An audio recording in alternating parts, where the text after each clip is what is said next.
오늘 저는 사도행전 11장 24절로 26절의 말씀을 가지고 신앙의 본이 된 사람 바나바라는 제목으로 은혜의 말씀을 나누고자 합니다. 오늘 본문을 소개하고 있는 바나바는 구브로에서 태어난 레위 족속으로서 원래 이름은 요셉이었어요. 사도들이 그의 신앙의 헌신과 믿음을 보고서 그의 이름을 바나바라고 불렀습니다. 바나바라는 이름의 번역을 보면 이렇습니다. 위로의 아들, 또한 권위자, 또 경례의 아들이라는 뜻을 가지고 있습니다. 바나바는 그 이름답게 자신의 재산을 팔아 삶이 어려운 자들을 도와주는 삶의 이로자가 되었고요, 영적으로 침체되었던 사도 바울을 친히 찾아가서 끌어내어 세움으로써 그가 이방인 선교의 사명을 완수하도록 돕는 격려자 또는 이로자가 되었던 것을 보게 되죠. 지금 교회 공동체나 가정이나 직장에서나 일반 사회 공동체에서나 나라에서나 이같이 바나바와 같은 그런 이로자, 격려자가 필요할 때라고 저는 생각을 합니다. 요즘 우리 주변의 코로나와 삶의 어려움으로 인해서 많은 사람이 힘들어하고 있는데요, 오늘 바나바의 신앙을 본받아 이들을 이루하고 세워주는 축복의 통로가 되는 저와 여러분 되시기를 예수님의 이름으로 축원합니다. 그러면 바나바는 어떤 영성을 겸비한 사람이었을까요? 첫째로 바나바는 성품이 좋고 성령과 믿음이 충만한 자였다고 이렇게 기록하고 있어요. 오늘 본문 사도행전 11장 24절인데요, 함께 크게 합독합니다. 시작. 바나바는 착한 사람이요 성령과 믿음이 충만한 사람이라 이에 큰 무리가 주께 더하여지더라, 이렇게 증언을 하고 있습니다. 다시 말해서 바나바의 착한 성품의 역할이 얼마나 많은 사람들을 감동하고 주님께로 이끌었는가를 이렇게 증언을 하고 있어요.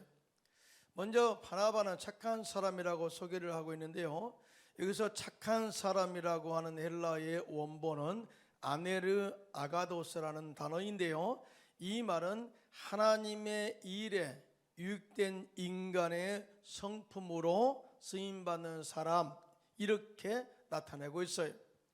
다시 말해서 요즘 정말 이 말로 다시 말하면 우리가 하나님의 나라 영광을 위해서 또 하나님의 일을 위해서 유익하게 쓰임받는 성품을 소유한 자가 바나바라는 이름을 가진 자다, 착한 사람의 의미다라고 이야기를 하고 있어요. 요즘 사람들이 성격 테스트를 참 많이 해요. 어떤 이 선교단체에 가서 공동체 생활을 하기 전, 아니 어떤 단체에서 공동체 생활을 하기 전에 이 사람이 나와 성격이 잘 맞나 그렇지 않나 알아보기 위해서 MBTI 검사를 많이 하게 돼요. 저도 선교지에서 MBTI 검사를 받은 적이 있는데요, 이 MBTI 검사를 통해서 4가지의 기질을 선별해 내고 있는 것을 보게 됩니다. 먼저는 SJ형 기질은 감각적 판단형이라고 그렇게 설명을 하고 있어요. 그 다음에 SP형 기질은 감각적 인식형이고, 세 번째 NF형은 기질은 직관적 감정형이라고 이렇게 평가합니다. 네 번째로 NT형 기질은 직관적 사고형 기질로서, 이렇게 4가지의 기질에 따라서 직업 선택이나 결혼 상대를 선택할 때도 결정적인 그런 하나의 영향을 미치기도 한다고 하죠. 그 이에 또 성격 테스트는 혈액형을 가지고 그 사람의 성격과 기질을 판단하기도 합니다. 세상 사람들이 이러한 성격 테스트를 통해서 자신들의 진로를 결정하기도 한다고 하죠. 그러나 영적으로 보면 기질과 성격은요, 하나님께서 각자에게 주신 달란트라고 보면 틀림이 없어요. 그래서 이 기질과 성격은 바뀌지 않고요, 하나님께서 성품을 변화시켜서 사용한다는 사실을 믿어야 될 줄로 믿습니다. 그래서 성격과 기질보다 더 중요한 것이 바로 성품과 인격이라는 거예요. 다시 말해서 인격이 좋으면 그 성품 안에서 아름다운 역사, 착한 행동을 나타내지만 아무리 기질이 좋아도 성품과 인격이 나쁘면 실적으로 아름다운 착한 행위를 할 수 없다 그 말이죠. 세상 사람들은 기질을 따라 성격을 따라 살아갈지 모르겠어요. 그러나 우리 예수 믿는 사람들은 성품과 그 다음에 좋은 인격을 따라 살게 되시기를 예수님의 이름으로 축원합니다. 자, 누구든지 예수 믿고 구원받아 하나님의 자녀가 되어 그 안에 예수님의 십자가 사랑과 은혜와 믿음과 성령으로 충만하게 채우게 되면 그 사람의 인격과 성품에 엄청난 변화가 다가오게 됩니다. 지금까지 태어났던 기질을 따라 살았던 성격이 예수님의 성품의 지배를 받아 그 사람의 성격이 변화되어 가게 되는데요. 다시 말하면 그 사람의 기질이 예수님의 성품에 녹아져서 변화되므로 말미암아서 하나님의 일에 유익한 사람, 즉 착한 사람으로 쓰임받게 되는 것을 보게 되죠. 바로 바나바가 그런 인물이었습니다. 오늘 서론에 소개한 바나바가 원래 이름이 요셉이라고 그랬죠.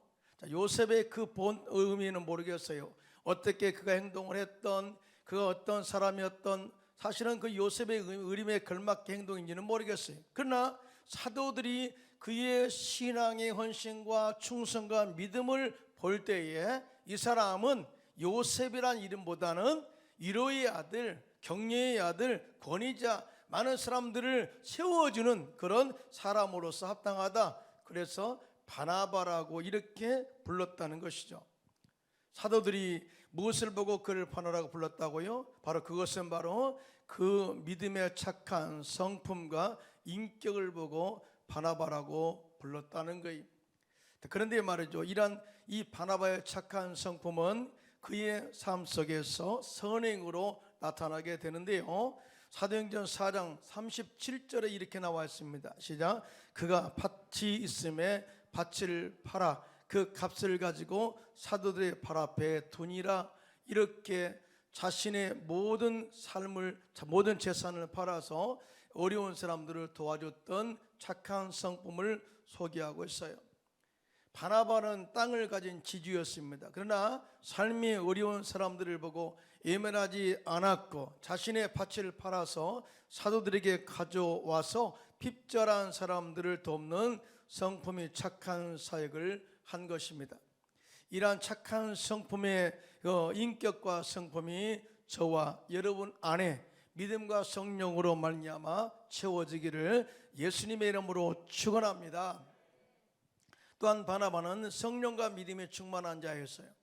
여기서 성령과 믿음에 충만한 자라는 것은 영적 분별력 내지는 영적 판단력이 좋은 사람이다라는 의미를 가지고 있습니다. 한마디로 예수님의 십자가의 은혜와 사랑을 제대로 알고 영적 지식이 충만하고 영적 지혜가 충만하여서 영적 분별력을 제대로 가지고 있었던 사람이었다. 사실은 초대교회는요, 스데반 집사의 순교 사건으로 일어난 환란으로 말미암아서 많은 사람들이 흩어졌죠. 우리가 이 6장에도 보면은 그들이 나가서 복음을 전하고 예수를 전하고 빌립본 사마리아 땅 가서 복음을 전하게 되는데요. 이 스데반 집사의 순교의 영향력은 엄청난 역사를 발휘하게 되는데요. 사마리아를 지나서 베니게와 구브로와 안디옥과 이르러 유대인들에게 말씀을 전하게 돼요. 자, 이렇게 유대인들을 통해서 구원의 역사가 일어나자 그중 가운데서 성령 충만받은 사람들이 구브로와 고레네 몇 사람이 안디옥에 이르러서 헬라인에게도 즉 이방인에게도 복음을 전하여 주 예수를 전파하니 주의 손이 그들과 함께 하심으로 말미암아서 이방인들이 수많은 사람들이 예수를 믿고 주께로 돌아왔습니다. 엄청난 역사가 일어나게 된 거죠. 자, 예루살렘 교회가 이 사람들의 소문을 들어요. 그런데 사도들과 예루살렘 교회의 인식은 뭐냐? 모든 구원의 역사는 유대인에게만 있다고 생각했어요. 헬라인들은, 이방인들은 절대 구원받을 수 없어, 이런 생각의 개념을 가지고 있었기 때문에 이렇게 이방인들이 구원받았다고 하니 이 소문이 진짜인가 가짜인가를 확인해 봐라, 이런 의도를 가지고 이 사람의 확인하기 위해서 보낸 택한 사람이 누구냐? 바로 바나바예요. 예루살렘 교회에 많은 사도가 있지만 그 가운데 바나바를 선택해서 안디옥까지 보내고 그들의 영적 상태를 진단하고 판단하도록 맡겼습니다. 그만큼 교회가 바나바의 영적 판단력을 신뢰했고 그만큼 그 믿음을 신뢰했다는 거예요. 그만큼 이 바나바는 성령과 믿음으로 충만한 사람, 정작 확실한 믿음 있는 사람, 절대 거짓이 없는 사람이라는 것을 믿고 바나바를 안디옥에 보낸 거예요. 바나바가 안디옥에 이르렀을 때 그들 위해 역사하신 하나님의 은혜를 보게 되죠. 이것은 사람의 뜻도 아니요 사단의 역사도 아니라 하나님의 역사로 이렇게 구원의 역사가 일어나는구나 하고 기뻐하며 모든 사람에게 굳건한 마음으로 주와 함께 머물러 있으라 권면을 하게 됩니다. 그러면서 그 다음 성경 구절이 오늘 본문 사도행전 11장 24절 바나바는 착한 사람이요 성령과 믿음이 충만한 사람이다 라고 이렇게 믿음의 정확한 능력에 대해서 인정을 해요. 한마디로 바나바는 성령과 믿음으로 충만해서 올바로 신앙에 선 사람이다. 그 영적인 삶의 기본이 성령과 믿음으로 충만해서 영적 분별력을 가진 사람이었다. 다시 말하면 바나바는 성령과 믿음으로 충만했기 때문에 착한 사람이 되었고 영적으로 모든 것을 정확하게 판단할 수 있는 영적 판단력과 분별력을 가진 사람이었다는 것을 증명합니다. 할렐루야. 우리 역시 영적 판단력을 올바로 갖기 원한다면 성령과 믿음으로 충만해야 될 줄로 믿습니다. 이걸 강조하고 있는 거예요. 고린도전서 2장 13절로 14절입니다. 시작. 우리가 이것을 말하거니와 사람의 지혜가 가르친 말로 아니하고 우리 성령께서 가르치신 것으로 하니 영적인 일은 영적인 것으로 분별하느니라. 육에 속한 사람은 하나님의 성령의 일들을 받지 아니하나니 이는 그것들이 그에게는 어리석게 보이며 또 그는 그것들을 알 수도 없나니 이런 일은 영적으로 분별되기 때문이라고 이렇게 정확하게 말씀을 하고 있습니다. 오늘 많은 사람들에게 필요한 것은 영적 분별력입니다. 오늘날 사람들이 믿음 생활을 한다고 하면서도 너무나 세상적으로 영리한 삶을 살고 있다는 생각이 들 때가 가끔 있습니다. 그리고 적당히 한 발은 교회에 두고 한 발은 세상에 두고 살면서 필요할 때마다 발을 옮기는 세상적 순발력을 발휘하기도 하죠. 더 무서운 것이 있습니다.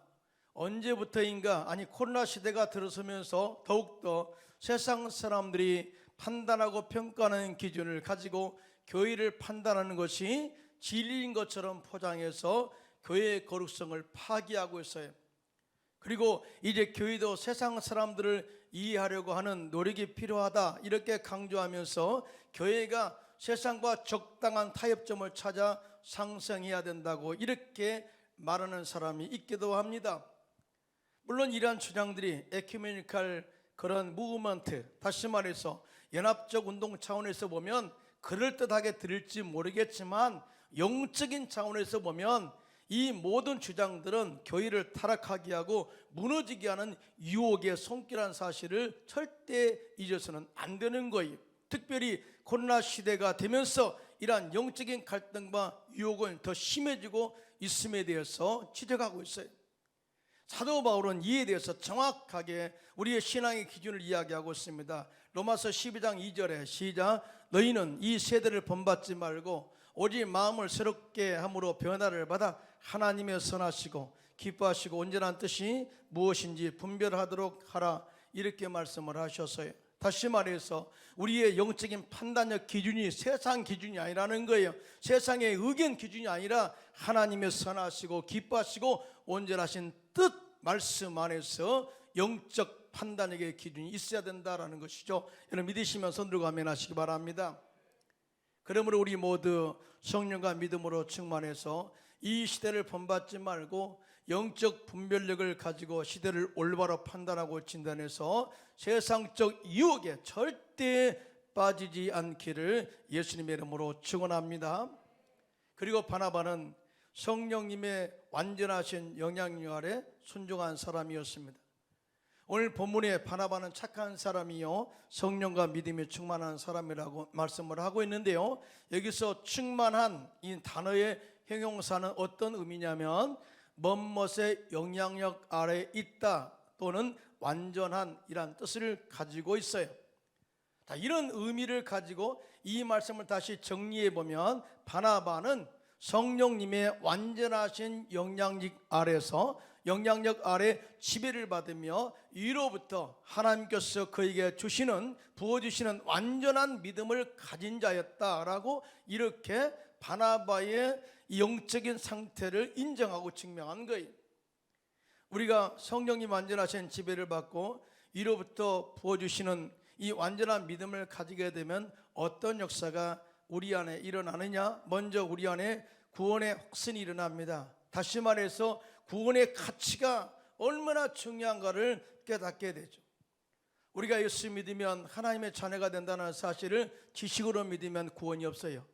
진정으로 마음으로 믿어야 돼. 할렐루야. 마음으로. 근데 성령이 내 안에 들어오게 되면은 예수가 나를 위해서 십자가에 죽어 우리의 죄를 사했고 또 십자가에서 저주를 끊으심으로 말미암아서 아브라함의 복을 받게 되었고 예수님께서 채찍에 맞음으로 너희가 나음을 입었고 우리의 삶 속에 삼중축과 더불어서 영원한 생명을 보장해 주셨다. 이 믿음이 어디서 오느냐? 성령 받았을 때 확실히 느껴지고 믿어지게 된다. 믿으시면 아멘 하시기 바랍니다. 성령이 없이 지식으로 믿는 사람은 구원받을 수 없어요. 고린도서 12장 3절에 이렇게 말씀합니다. 시작. 그러므로 내가 너에게 알리노니 하나님의 영으로 말하는 자는 누구든지 예수를 저주할 자라 하지 아니하고 오직 성령으로 아니하고는 누구든지 예수를 주시라 할 수 없느니라. 이렇게 말씀을 하고 있습니다. 여러분 아시다시피 예수님의 제자들도 성령 받고 난 이후에 그때로부터 예수 그리스도의 죽으심과 부활하심을 전할 때 성령이 감동되어 3,000명 5,000명이 회개하고 주께 돌아왔어요. 이게 이렇게 성령의 은혜가 우리 안에 들어오게 되면 구원의 확신이 다가온 뿐만 아니라 지식에 머무르지 않습니다. 사도들이 그랬듯이 우리의 삶 속에 변화가 다가오는데 전 그렇습니다. 가족들에게, 친구들에게, 이웃들에게 복음을 전해서 그들을 주께로 인도한 그런 영적 경험을 잃어버릴 수가 없어요. 이것이 바로 성령의 완전한 영향력과 지배 아래 있는 자들의 삶이라는 것입니다. 우리 모두 성령 충만한 능력을 받아서 나를 구원하신 예수님의 십자가의 은혜와 사랑을 깨닫고 때를 얻든지 못 얻든지 복음과 말씀을 전파하여 예수님의 십자가의 사랑과 은혜를 전해서 많은 영혼들을 주께로 인도해내는 축복의 통로가 되시기를 예수님의 이름으로 축원합니다. 그리고 성령과 믿음으로 충만하여 하나님의 완전한 영향력과 지배를 받으면 하나님 말씀에 온전하게 순종하게 되었어요. 바나바는 예루살렘 교회에서 안디옥에 나타난 현상에 대해서 영적 판단을 가지고 판단하라고 보낼 때 바나바는 이 예루살렘 교회의 명령에 순종해서 떠났어요. 뿐만 아니라 안디옥 교회가 주를 섬겨 금식하여 기도할 때 성령이 그들 가운데 말씀하시기를 너희는 바나바와 사울을 따로 세우라. 이 말씀에 순종해서 안디옥 교회는 금식 기도하고 두 사람을 안수하여 보냈습니다. 즉 성령의 지배를 받은 사람은 하나님 말씀에 순종합니다. 할렐루야. 그런데 이 순종과 더불어서 바나바와 바울 역시 순종하여 선교에 헌신하게 되죠. 사실은 이 역사는요 성경에 그렇게 기록되어 있는데요, 사도행전 13장 4절로 5절입니다. 시작. 두 사람이 성령의 보내심을 받아 실루기아에 내려가 거기서 배 타고 구브로에 가서 살라미에 이르니 하나님의 말씀을 유대인의 해당에서 전할세 요한을 소행원으로 두었더라고. 그렇게 기록되었습니다. 바나바와 바울이 하나님 말씀 즉 성령의 지배를 받아 순종했을 때에 아시아 선교의 역사 열매를 많이 맺게 한 것을 보게 됩니다. 그러므로 우리 모두 우리 교회 성도님들은요 모두가 다 성령과 믿음으로 충만하기를 축원합니다. 성령과 믿음으로 충만하여 하나님의 완전하신 영향력 안에 지배를 받으면 완전한 믿음을 가지고 말씀에 온전히 순종할 수가 있다 그 말이죠. 이러한 삶이 저와 여러분 삶 가운데 있기를 예수님의 이름으로 축원합니다. 둘째로 바나바는 성령과 믿음 안에서 사람을 세운 사람이었어요. 오늘 보면 사도행전 11장 25절로 26절인데요 시작. 바나바가 사울을 찾으러 다소에 가서 만남에 안디옥에 데리고 와서 둘이 교회에 1년간 모여서 큰 무리를 가르쳤고 제자들이 안디옥에서 비로소 그리스도인이라 일컬음을 받게 되었더라 이렇게 증언을 하고 있습니다. 여러분 아시다시피 사울이 즉 바울 되기 전에 사울이 다메섹 도상에서 예수님을 빛 가운데 만나서 성령의 능력으로 변화되었어요. 엄청난 변화죠. 그 즉시로 그는 다메섹에서 예수 그리스도의 복음을 전하게 되거든요. 이렇게 엄청난 역사를 변화 역사를 경험했어도 아무도 그의 변화를 알아주지 않았고요 인정하지 않았습니다. 그러자 바울은 자신의 출생지였던 다소에 내려가서 칩가고 있었어요. 그때 바나바가 다소에 가서 바울을 데려다가 안디옥 교회에서 1년간 함께 말씀을 가르쳤고요 안디옥 교회에 큰 부흥을 일으켰습니다. 그리고 그때부터 제자들이 안디옥에서 비로소 그리스도인이라 일컬음을 받게 되었다고 이렇게 증언을 하고 있어요. 무슨 말입니까? 이 세상적 차원에서 보면은 예수쟁이들, 예수에 미친 자들 이렇게 욕했다는 거예요. 그러나 영적인 관점에서 보면은 세상이 우리를 그리스도로 인정해줬다. 우리의 신앙의 영향력을 인정해줬다. 우리가 전한 복음을 듣고 많은 영혼들의 주께로 돌아온 역사를 이루게 한 것을 인정해줬다. 다 누구를 통해서요? 바로 바나바를 통해서. 물론 바울의 영향이 컸죠. 그러나 바울을 세운 사람이 누구예요? 바로 바나바라는 거죠. 그 이후에 바울은 성령님의 명령에 순종해서 안디옥 교회 안수기도를 받고 선교사로 파송받아서 아시아 선교와 이방 선교의 개척자로서 사역을 펼쳐갔습니다. 더 나아가 사도 바울이 이방인과 유대인 선교와 아시아와 유럽 사역 선교 사역에 많은 열매를 맺도록 도와준 동력자가 바로 바나바였다. 여러분 이 일 있기 전에 사울이 다메섹 도상에서 예수님 만난 이는 변화된 그런 사건을 이야기하고자 사실은 자기 자신을 소개하고자 예루살렘에 갔어요. 그리고 사도들을 만나고 제자들을 만나고자 하는데요 사실은 실적으로 아무 누구도 만나주지 않았습니다. 그래 제자들이 바울이 변한 것을 믿지 않은 거죠. 한마디로 절대 믿지 않았어요. 그래 두려웠습니다. 그럴 것이 이유가 있죠. 사울이 어떤 사람이었어요? 스데반 집사가 돌에 맞아 순교당할 때 그의 죽음이 마땅하다고 증인을 섰던 사람 아닙니까? 그럴 때 이 예수 믿는 사람들이 사울을 어떤 모습으로 보았을까요? 살인자라고 보았을 거 아니겠어요? 그 위에 사울은 주의 제자들에 대해서 여전이란 말이 나옵니다. 여전히 유업과 살기가 등등하여 대제사장에게 가서 이 다메섹 여러 회당에 가져갈 공문을 요청하고 만일 이 도, 즉 예수 그리스도의 도를 따는 사람을 만나면 남녀를 막론하고 결박하여 예루살렘으로 잡아오려고 다메섹으로 갔던 사람, 살기가 등등했던 사람. 자, 그리스도인들이 볼 때 사도 바울은 아주 악한 사람이었다. 이 사람은 절대 변화될 사람이 아니다라고 그렇게 찍어버린 거예요. 그러나 하나님은 이런 사람들도 변화시켜 줄 줄로 믿습니다. 자, 이런 사람을 누가 어떻게 믿겠냐? 다 믿었다는 거예요. 그런데 바나바는 믿었어요. 왜 뭘 보고 믿었을까요? 바나바는 성령과 믿음에 충만한 사람, 즉 영적 분별력이 있었던 사람이죠. 사도 바울이 가짜가 아니라 진짜 예수님을 만났고 변화된 그의 일상의 삶에 대해서 직접 믿은 거예요. 그래서 바나바가 바울을 데려다가 사도들에게 소개하면서 바울이 다메섹에서 예수님을 보고 만난 것과 예수님께서 그에게 말씀하신 일과 그리고 다메섹에서 바울이 어떻게 예수 이름으로 담대하게 말씀을 전한 것을 설명해 줌으로 말미암아서 사도들이 바울의 핵심을 인정하게 됩니다.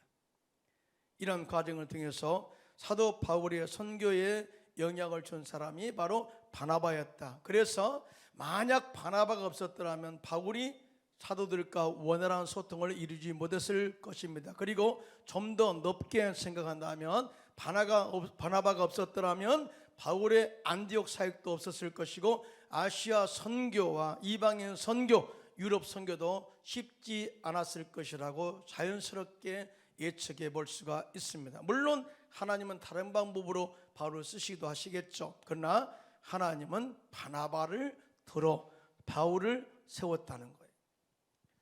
이런 이로로 영적으로 힘든 사람을 세우는 믿음의 행위는 어디서 왔을까요? 그것은 바로 바나바가 성령과 믿음으로 충만한 사람, 즉 착한 성품과 인격에서 나왔다는 것을 알 수가 있어요. 이런 찬양이 있죠. 하나님의 꿈이 나의 비전이 되고 예수님의 성품이 나의 인격이 되고 성령님의 권능이 나의 능력이 되기를 원하고 바라고 기도합니다. 할렐루야. 이런 영적인 성품이 있기를 예수님의 이름으로 축원합니다. 요즘은 영향력을 나타내는 시대예요. 말로만 지식으로만 하는 시대는 지났어요. 너의 착한 성품과 행위를 통해서 영향을 미치라. 특히 그리스도인들은 그런 삶을 살라고 말씀합니다. 예수님께서는 마태복음 5장 16절에 이렇게 말씀하셨죠. 시작. 이같이 너의 빛이 사람 앞에 비치게 하여 그들로 너의 착한 행실을 보고 하늘에 계신 너희 아버지께 영광을 돌리게 하라. 할렐루야. 여기서도 착한 행실이 나옵니다. 그러므로 역시 바나바와 같이 예수님을 제대로 믿어 예수님의 거룩한 성품과 인격으로 변화를 받아 일상의 삶이 힘들고 어려운 사람들에게 하나님의 사랑과 은혜를 나누면서 그들을 이루하고 세워나가시기를 축원합니다.